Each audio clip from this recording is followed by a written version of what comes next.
Men. Hii ni men to men. You see ladies. Wanaume, usiwahi kubali mwanamke wako akadharauliwa na mtu yoyote kwa hii dunia. Usiwahi kubali mwanamke wako kudharauliwa kwa hii dunia. Awe ndugu yako, awe mama yako, awe baba yako, usiwahi kubali. Usifanye nini?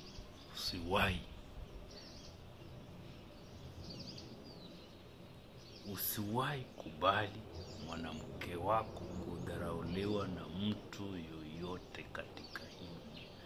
Awe nani, awe rafiki yako, awe ndugu yako, awe sister yako, awe aunti yako, usiwahi kubali.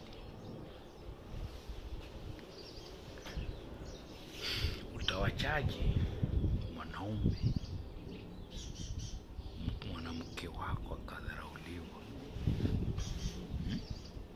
Na wewe uko unajiita wewe ni mwanaume, anadalalishwa na watu, haheshimiwi na watu.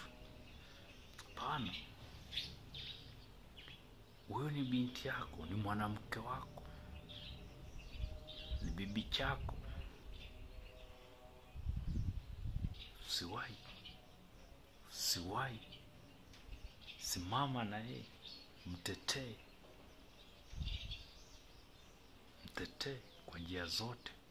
Asiwahi dharauliwa na mtu yoyote. Sijui kama tunapatana watu hapo. Hii ni men to men. Usiwahi kubali bibi yako, mke wako kudharauliwa na mtu yoyote duniani. Mtu ambaye hataheshimu bibi yako, mke wako, kama ni ndugu, huyo si ndugu yako. Kama ni rafiki yako, huyo si rafiki yako. Sababu ndugu yako ambaye anaheshimu mke wako, huyo ndio ndugu yako.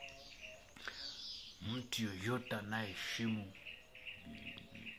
mke wako, huyo ndio aunti yako, uncle wako, brother yako, mamako, sister yako. Wanaume, usiwahi kubali kabisa kwa mwanaume bwana.